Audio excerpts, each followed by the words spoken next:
everybody, and welcome to Vanessa's Van Life Journey. I am coming to you this morning, and I just wanted to talk about your van and keeping it clean and keeping a small space clean. Some people might be under the impression that because we live in a van and it's such a small space that we don't have to clean as much, and it doesn't require as much to keep the small space clean. But I've actually found and discovered that once you finish your van bill and you want your space to be presentable at all times, it actually takes more work to keep a small space clean, because you're getting in and out of your van on a daily basis, multiple times throughout the day. You may be in an area where there is a lot of dirt, a lot of dust, mud. It might start raining. And so you're getting in and out of your vehicle, you're getting in and out of your home throughout the day, and you're tracking dirt in, you're tracking dust in. You might open the door or open the window and dust and dirt come in. So you're having to clean your space multiple times throughout the day. You're having to sweep the floor 2 and 3 times a day. If you're like me, my biggest enemy is water, because I'm constantly forgetting to put water up. I'm constantly forgetting to secure the water, and water gets all over the place. And then I have to pull everything out of the van, like in this video. Some water spilled. I had to put everything out of the van. I had to lay my belongings on the ground in the sun and let the sun dry them because they were wet. And you have to stay on top of things. You have to be able to develop a routine of keeping your van clean, and a routine even for yourself. I am still in the process of getting my routine together. It's hard for me right now to get on a set routine because I'm still transitioning from home life to van life. And right now I'm in the process of having a garage sale to sell all of my belongings. And I'm having to live in the van amongst all of this stuff, all of this clutter, and try to work around it. But just because you live in a van doesn't mean you still don't have to wash dishes. If you're like me and you chose to make a kitchen a priority in your van, that means every single time you cook, you're going to have to wash dishes. And you don't really have the space to let the dishes pile up even for the day. And so if you don't want a mess, and you don't want bugs, and you don't want flies, and you don't want gnats, then you have to be able to cook, wash dishes, and clean. And also because my bed is not stationary, and my bed is pretty much on the floor, in the middle of the floor, the walkway. At night, my van needs to be clean. My floor needs to be clean because I'm going to place my bedding on the floor. So before I go to bed at night, that's another routine of making sure that everything is picked up off the floor, making sure that the floor is swept, the floor is mopped, and the floor is clean. So I find that right now, like, I would say 80 to 90% of my day is spent cleaning and just on a routine, and not even living and enjoying van life because I'm still in the process of transitioning. And when you're in that middle stage of van life, you are living in your van, but you're not traveling, and you're just existing and living every day, day to day. And you have a multitude of stuff in your van like me. Some people have to go through the process the way that I'm doing it, or maybe not that many people have to do it this way. But I have to do it this way in order to get rid of my belongings, in order to make a few dollars off of my belongings that I'm no longer going to need. And so it's just a continual ongoing process every single day until I get to the finale of giving my 30-day notice, apartment is cleaned out, and the van is cleaned out and 100% livable.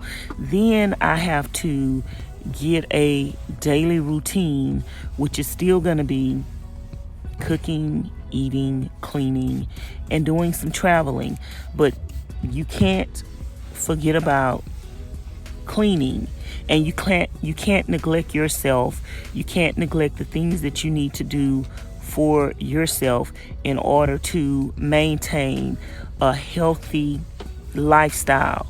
I want to continue to do, and not even just continue, but I want to even do more things that will be leaning toward a more healthier lifestyle. I want to be more conscious of being healthy. To me, health is wealth. So the healthier I am, the more mindful I am of, taking my vitamins, brushing my teeth, washing my face, giving myself a manicure, giving myself a pedicure, taking a van life bath every day, changing clothes. That makes me feel good.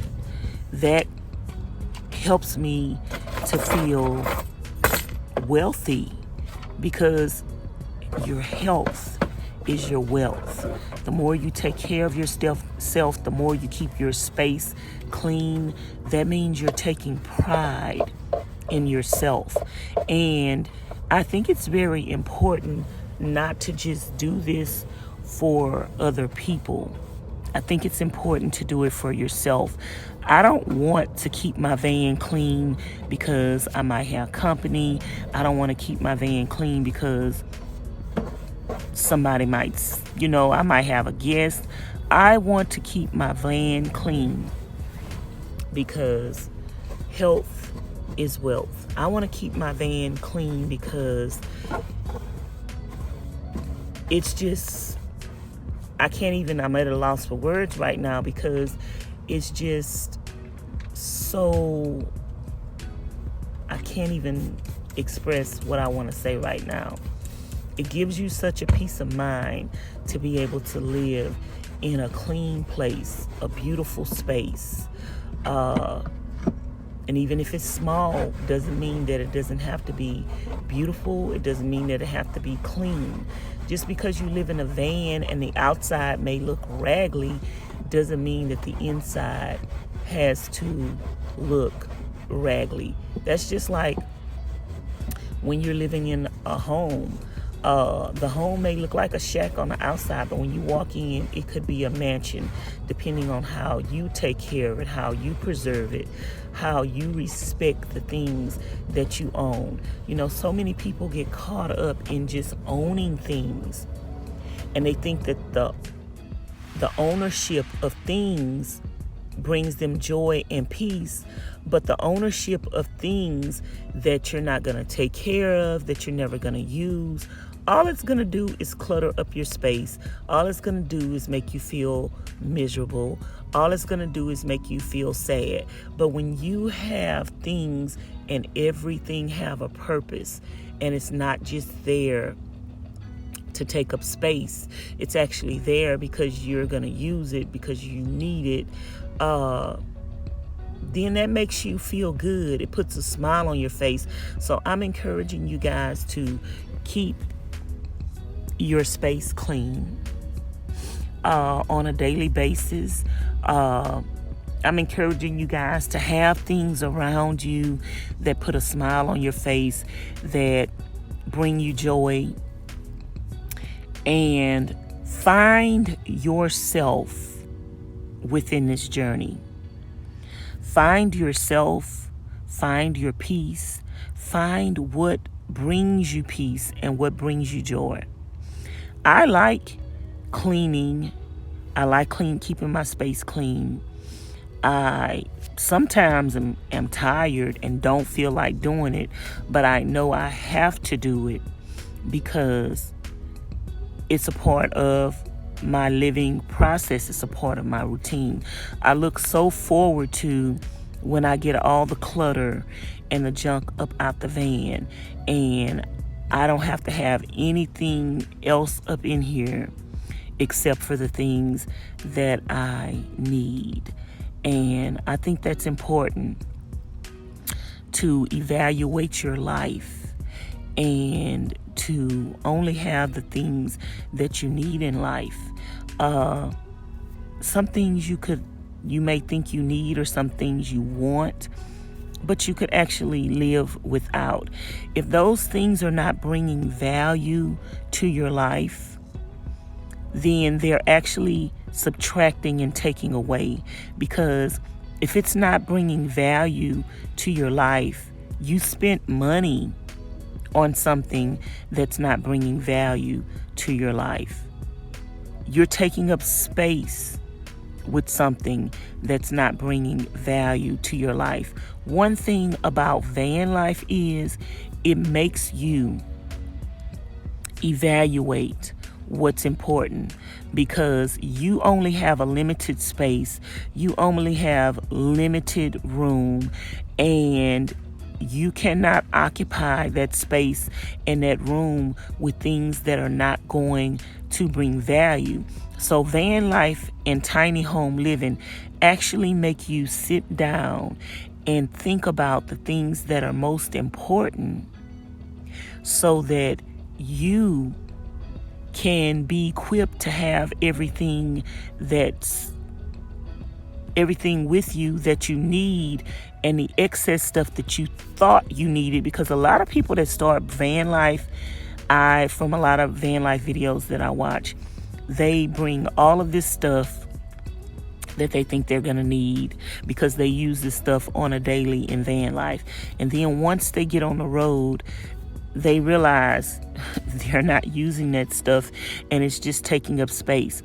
The amount of space that you have in your tiny home and your van is so important that you cannot clutter your space with things that do not bring value. As an example, I have 2 propane tanks in my van right now, and both of them had propane in it. I have the extra one, so when I run out, I will be able to just pull the other one out and change it out immediately. Well, I was thinking yesterday, that propane tank is pretty big. The propane tanks, period, are pretty big.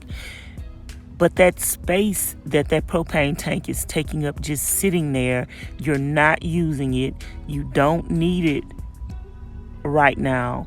And you just have it waiting on the other propane to run out.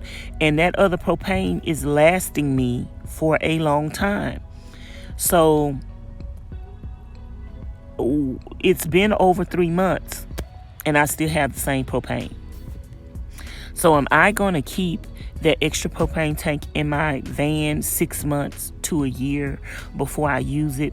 That real estate, that space of that propane tank is so important that I need that space. I need that space for something else.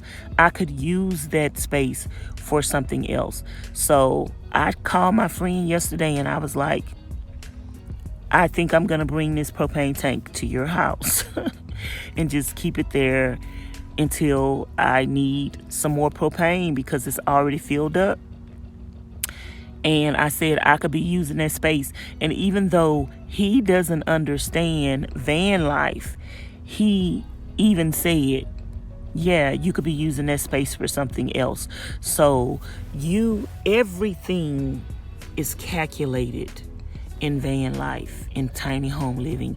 Everything it has to be, looked at and questioned whether or not this is bringing value.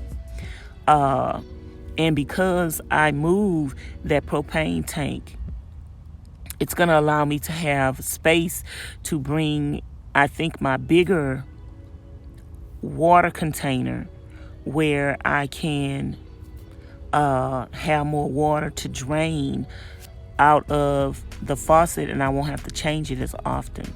So everything in van life is so very important. Keep your eyes on what's important to you in life, what's important to you in van life, things that you're not using, things that you're not going to use, things that you thought you were going to use and you're not using. Get rid of those things to make room for something that brings value to you. It's important that you stay healthy. It's important that you keep your space clean. And those things contribute to you being healthy, and being healthy contributes to you being wealthy. Wealth is not always monetary.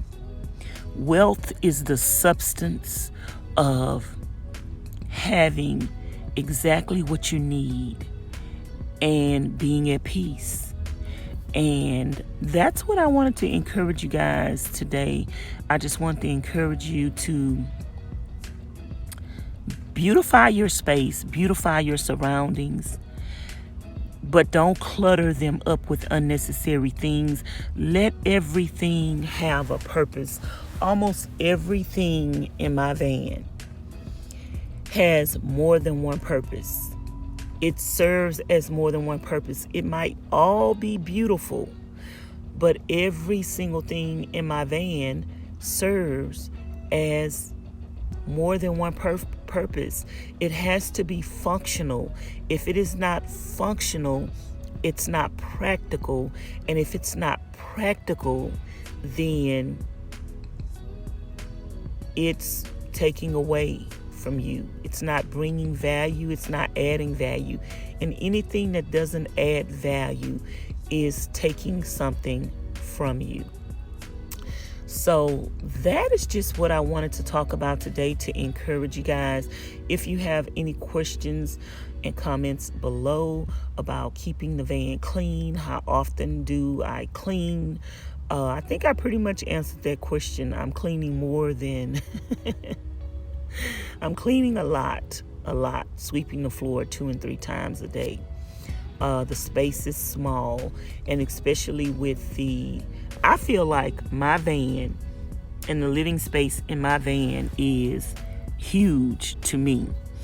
But with all the stuff in here for the garage sale, of course, it's small, and you want to make sure you're keeping your space clean. You want to make sure that you're happy. And right now, to be honest with you, with all of this stuff in my van, I'm not happy. I'm not happy because I'm not able to cook. I can't get to my cooler. I can't sleep on the floor and stretch out. I can't live in my house. And that's one thing about having a van, is you cannot overclutter your space to where the stuff is infringing on you living and moving around and being free and having a peace of mind. So I'm making a sacrifice, though, in order to get rid of some of my belongings. I'm making a sacrifice and compromising my space. I know this is for a temporary time. So that's why I'm not letting it bother me too much, but I could not do this for a long extended amount of time because ooh, I would have to pull over on the side of the road and go throw all this stuff up out of here, y'all. But I know that I will have my space totally 100% living space to myself very soon. So I'm making a compromise. And sometimes in order to get what you want in life, you have to be willing to make a compromise. You have to be willing to, some people are OCD. You have to be willing to put the OCD in check in order to accomplish the things that you want to accomplish. I don't like having all of this stuff up in here, but it's necessary at this moment and at this place in time in order for me to be able to go forward with what I want to do in the future. So that's going to be it, you guys, for my little chit chat on keeping my space clean. I hope it encourages you, whether you live in a van or whether you live in a home. My van life journey, you guys, is not just for people who live in a van. I hope each and every person that watch my videos, whether you live in a home, an apartment, or a van, that it teaches you to take pride in yourself, take pride in your belongings, take care of your stuff, and purge. Get rid of things that are not adding value to your life and replace them with things that are going to add value. Waste not, want not. Have a garage sale once to twice a year. I know you think that, it's very generous of you to be able to donate things, but sometimes you're donating stuff when you're actually in a financial bind yourself, and you need to sell that stuff to be able to get ahead. Sometimes you're going backwards. You steady buying stuff. You're getting in debt. Then you turn around and you give away stuff, throw away stuff, or donate stuff. And then you turn around and buy some more stuff that you actually may need. But why not take the stuff that's occupying your space and sell it? Get something from it so that you can add value to your life without adding an additional expense. I taught a lot of people that principle, and the people that really learned that principle in life still thank me to today that they learned from me how to have garage sales. They learned, I had somebody watch me one time. I had a garage sale, just sold clothes out my closet, and I made over $1,000 just by getting rid of my old stuff. I sold my furniture, I sold my pots, my pans, everything. And I did all that because I wanted new furniture. And so instead of just throwing away the old furniture or giving away the old furniture, I sold it and was able to get me new furniture in my house. Use wisdom. Be a Proverbs 31 woman. She worked with her hands. She didn't have much, but everybody thought she had a lot because she made she made the best of what she had. So be encouraged. Don't be discouraged. Take care of what you have, and let me know if you do this already or if you're going to implement some changes in your life in the future. Thank you guys so much for watching. Don't forget to thumbs up the video. Hit the subscribe button if you haven't already. Don't forget to hit the notification bell. Hit always, and be sure to come back for another video. Thanks for watching. Bye now.